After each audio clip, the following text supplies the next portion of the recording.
All right, welcome back to the Unnamed Podcast, Cybersecurity Podcast. I almost screwed that up.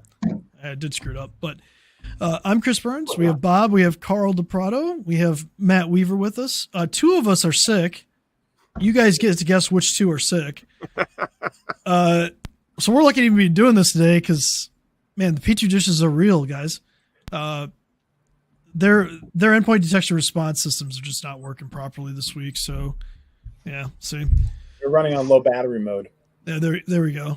Got plug in. No, you know what happens is they need a 60-watt charger, but they only have a 45-watt. I think it's like a 20, or maybe one of those. Maybe one of those old 5-watters that you used to get in the iPhones. Yeah, you guys are charging. Yeah, I should start with a nerd alert for the charging aspect of it. Charging stuff. All right, so this has been an interesting week. Interesting week from the fact that we're getting a lot of data leaks from companies that are coming out. Mr. Cooper, still dumb name. I don't care if they get mad at me about that. Still dumb name. Formerly Nation Star Mortgage. They finally admitted that they lost some place close to 14 million people's records during their breach in October. Oops. Yeah, so people couldn't pay their mortgages, and it gets better. It's not just the people that had mortgages. It's former people like me that had a mortgage sold to them, and if you applied to them. So even if you never got a mortgage from them, if you applied, all your information, you're going to get a letter at some point. Well, that why did they keep all that data? What? Why did they keep all that data? They're required to keep data for all deals for up to 5 years. Deals. I'm talking about applications. No, applications for 5 years for review. Closed jackets, which means the deal's been closed for 7 years. So that goes. So it's not just them that when you send your application into all of these different facilities. You know, when you go to a car dealership, they might run your credit through 4 or 5 different agencies that you're not even aware of. Yeah. And they all have your information, and they have to keep that information. So here's the rub on this, though, to Bob's point, is I haven't had a mortgage with them in almost a decade. My stuff shouldn't have been there. Yeah. There's no reason for that to be exposed. Well, that's the FTC safeguard rule now that went into effect was 2 years after you no longer have a relationship, you have to destroy that information. Or if there's a legal reason to keep it. But that legal reason, attorneys can only the attorneys, which I think have the longest reason for retention. Though I'm sorry, there are some things that I have some M&A clients that go 10 years. So tax code too. Tax code, certain depending. But in most cases it's 7 years. You have to destroy that at that point if you no longer have a relationship. The relationship's gone. I think the weird thing about this whole situation too is they're not saying how they got breached. They're not saying how it happened. Now, the SEC disclosure rules obviously went in Monday, so the 18th, but this predates that, so they don't really, I guess, have to. But after that, so we start off the week with that, and then all of a sudden, people start getting letters from Comcast. Yeah. And Comcast is like, hey, yeah, so you know that Citrix vulnerability that everybody's talked about, Citrix Bleed? Okay. We just didn't patch it for 13 days. Oh, you didn't. So you made that decision, huh? And now that's 37 million people. So I got that letter. I like the emails from that. And then you get to read it. I made a video on my stuff about it earlier, but just to reiterate though, Chris, this is something you've been talking about for 2 months now, I think. Yeah. Citrix Bleed? Oh yeah. There's been a patch available. Well, there's that could happen, and here's Comcast. 30 million clients or whatever, not doing it. The rich thing about the whole situation, and the thing that really just like irks you, is they fully admit to it. Which, you know, hey, good for you to fully admit that you just didn't do something. But that doesn't change the fact that now you need to pay for identity theft for people, identity theft protection. But there's steps in their disclosure on what they're going to do from now on. I'm going to read this. This is fun. You guys tell me what you think about this. In today's environment, large companies face cybersecurity threats constantly. True. Anybody disagree with that? No. Small businesses do too. Everybody does. Like, I feel like we should Senior citizens, children. Oh, yeah. The only one maybe your dog doesn't have to worry about being a victim of a cyber crime. My dog? Your dog probably doesn't have to worry about it. I hope not. I That hope cat so. might. He's got that electronic GPS collar on him, so I don't know. That's a whole different. I'm sorry if somebody stalks your cat. I'm not sure what the legal boundaries are there, but Me maybe. either. Carry on. First of all, it's only a cat. So- So Or then they pat my continue cat. on. Oh, pet your cat. Then they continue on with, we have a robust security program in place which helps us to discover criminal activity such as this one and quickly mitigate it. Interesting. Okay, so quickly mitigate it, right? In their disclosure, they Yes, admit it that is. on October 10th, Citrix released the patch, but then when they released the initial mitigation guidance on the 23rd of October, that's when they finally did it. This happened between October 16th and October 19th that they were breached. They didn't discover this until October 25th. So, let's see here. They say that they can do this quickly, mitigate it. It was Doesn't less than a month. seem to line up, but okay. Customers trust us to protect their information. True, right? And the company takes this responsibility seriously. Really? Doesn't sound like it. We remain committed to investing in technology, protocols, and experts dedicated to helping protect our customers. So, throughout all this, they're using IDX, which ironically is who MGM used for their breach as well. So I can't stack these, unfortunately, so I wish I could. What do we think, outside of my opinion, what do you think? Let's start with Matt. What do you think about that? Like you're actually a customer too, right? Of Xfinity? Oh yeah. I mean, everyone has been at one point. It's kind of hard to avoid them, at least in the Northeast. So if you don't patch something for 13 days and you get breached, I mean, how much responsibility do you think you should be taking? I think it's 100% their responsibility. I don't think the size of the company is an excuse. I understand big size companies are not quite as nimble, but they're also a bigger target. When something is internet facing and there is a known issue with it and you have all your clients' data on there, you should probably lock that door. There's not an excuse. You can't really make an excuse for them. And the unfortunate thing is they're so big, this is barely going to touch them. And it's really their clients that are going to suffer because it's their information that's out there now. And for the Xfinity, the way that they're probably looking at it is the risk to their company, to their brand, to their stock overall, since it's a captive market. People aren't going to switch cable providers quickly or easily. They're like, what's the reason to invest or to protect that data? It doesn't make they're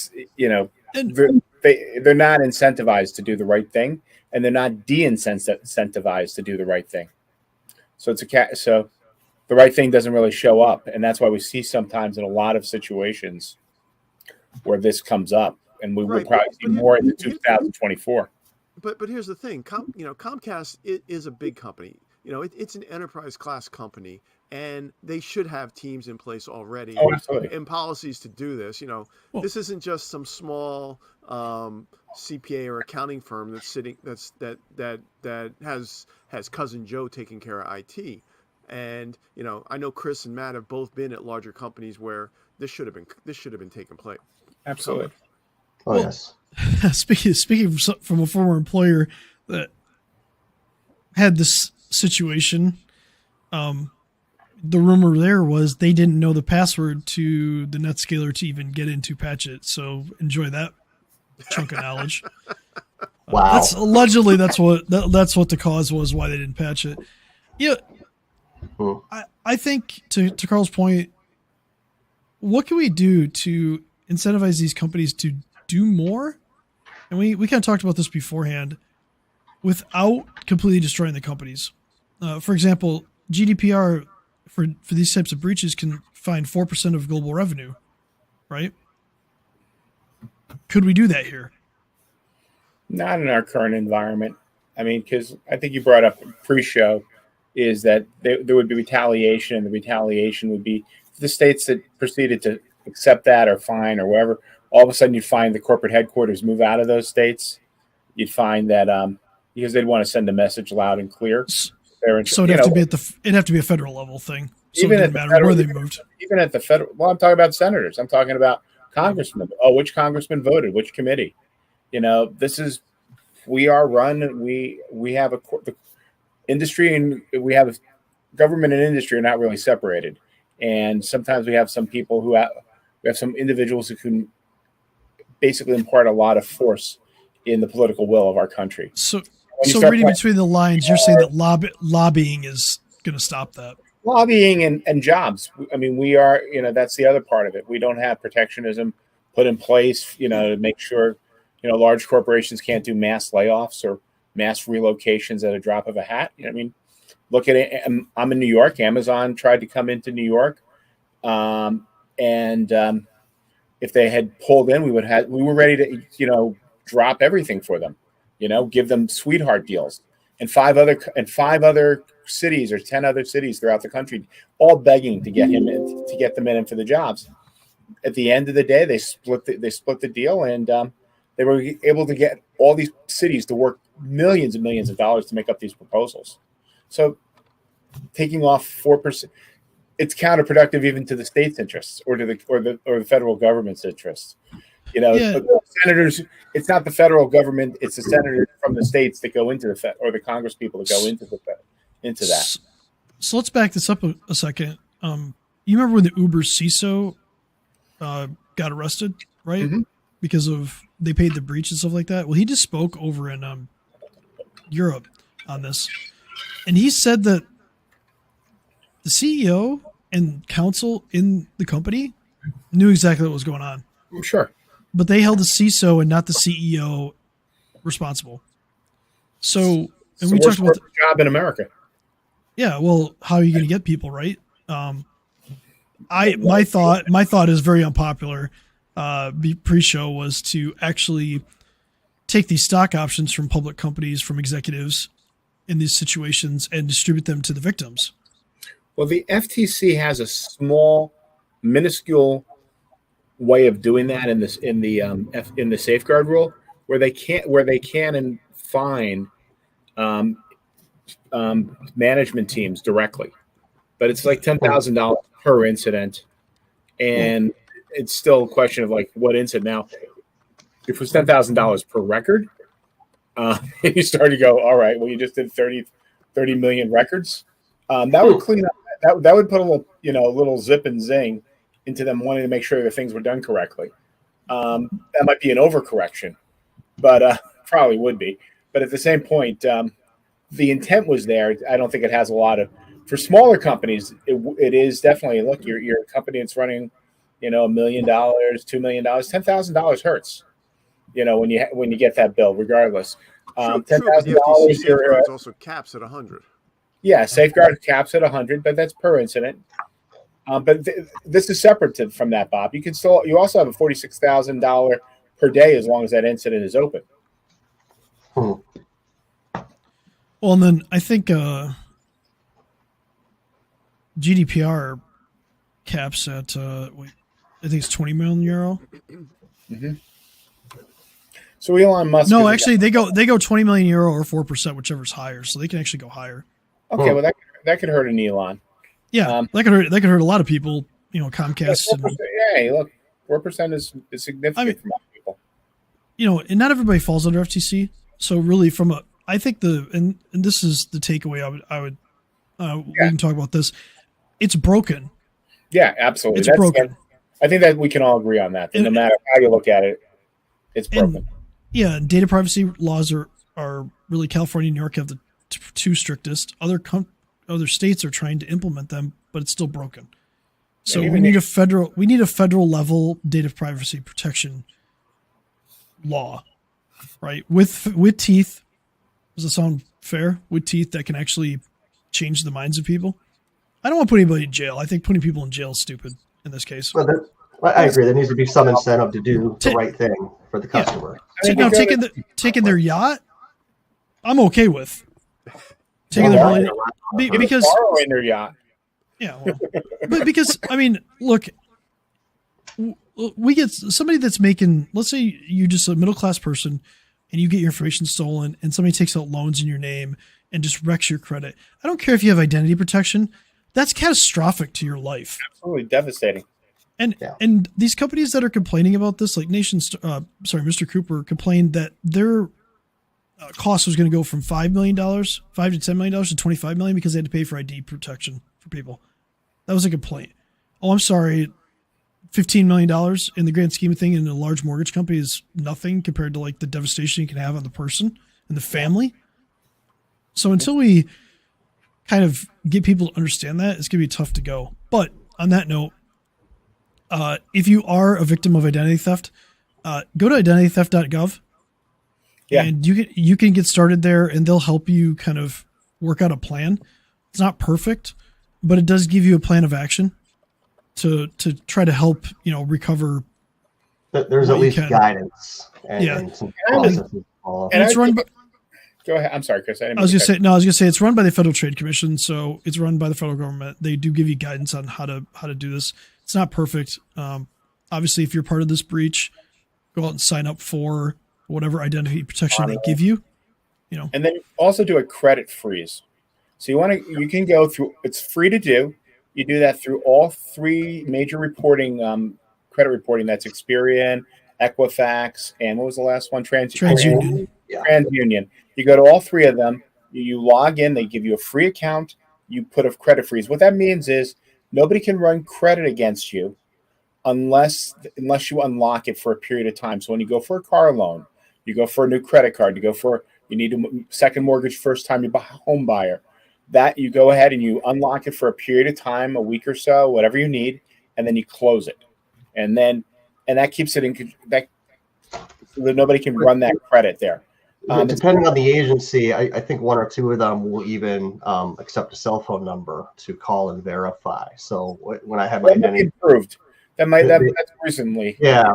They actually, when I opened up a line of credit with Firestone recently, forgot my credit was locked. I mean, thankfully nothing bad has happened for a while. My phone rang while I was standing there filling out the application. I was like, oh yeah, that's right. And they went through some questions I forgot I set up, but only I knew the answers to. So it's not as inconvenient as it sounds, and it's kept anyone from buying another $30,000 or so of jewelry in my name, like happened 4 years ago. So that was lovely.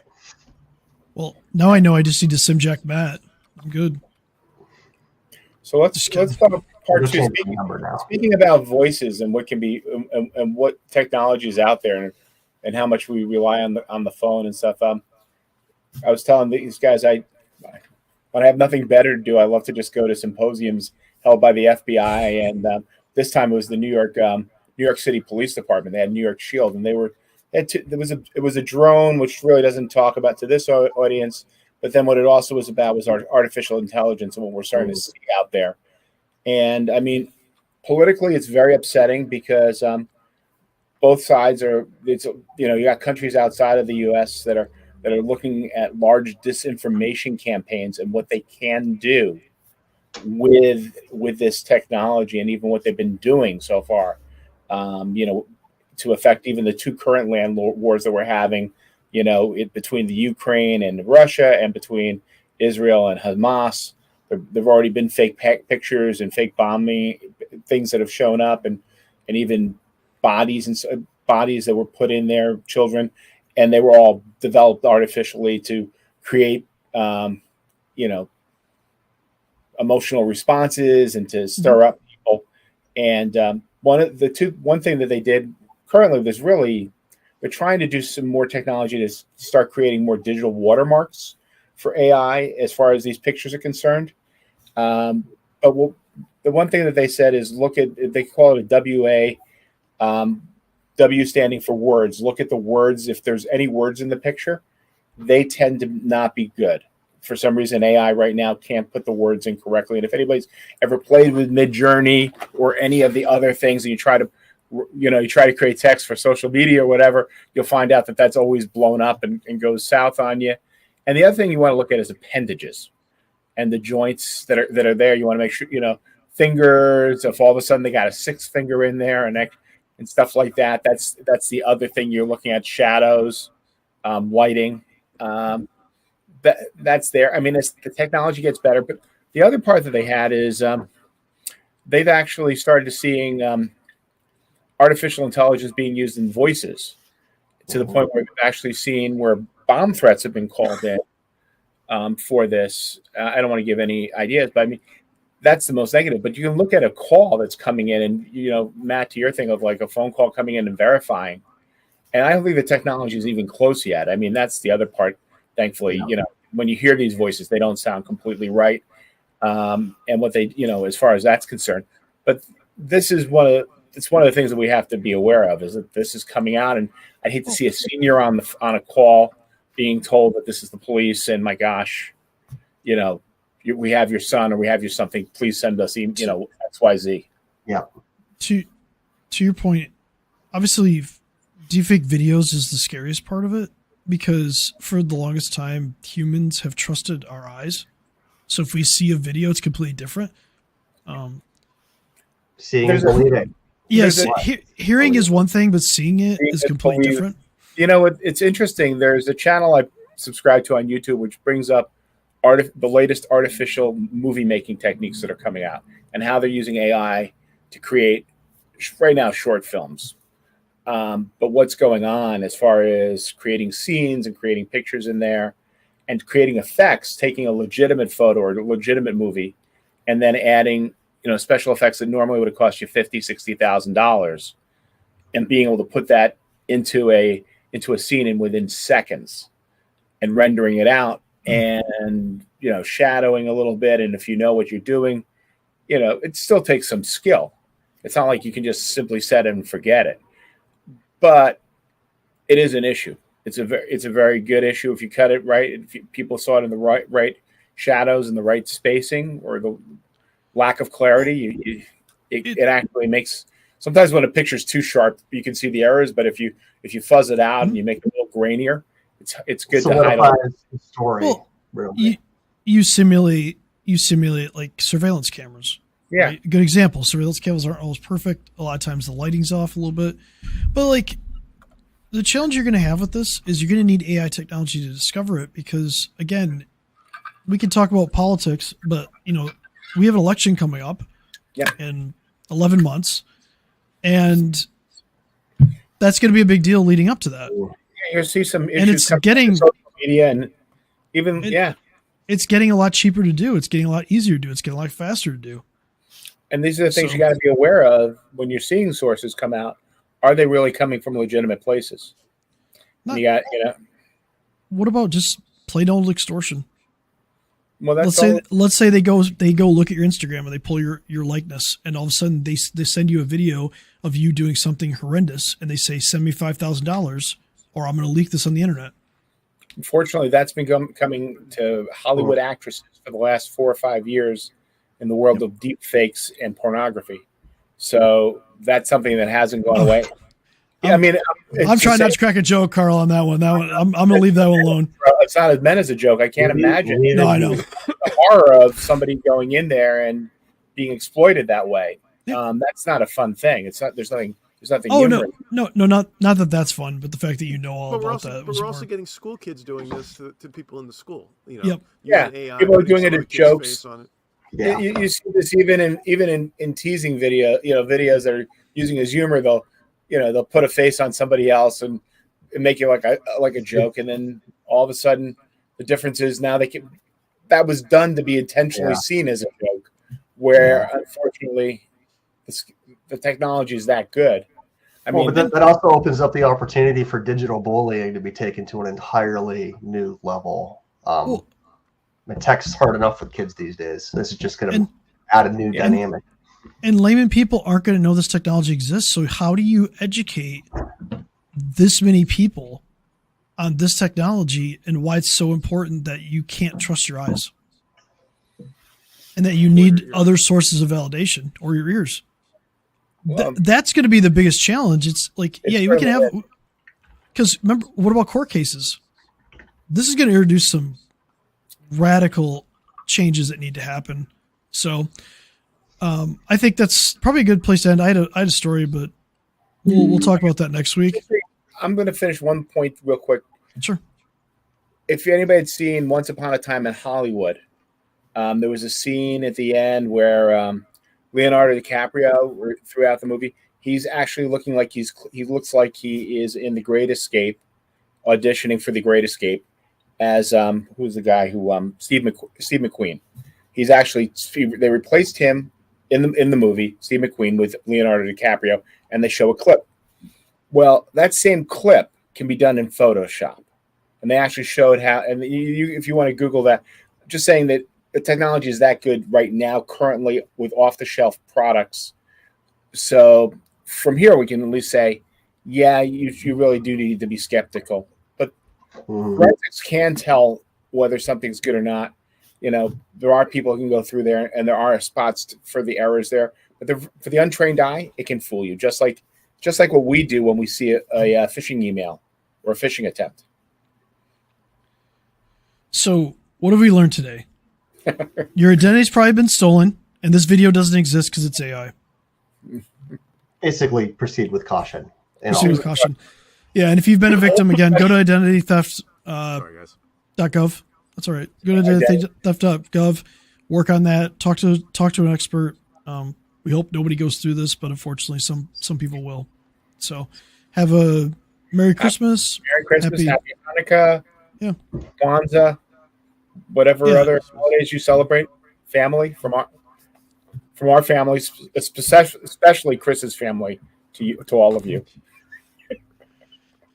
We're not going to talk about my family. I'm going to leave on that one. Everyone. So next week we'll have some fun for the just before the new year. So until then, stay safe, guys. Later, guys.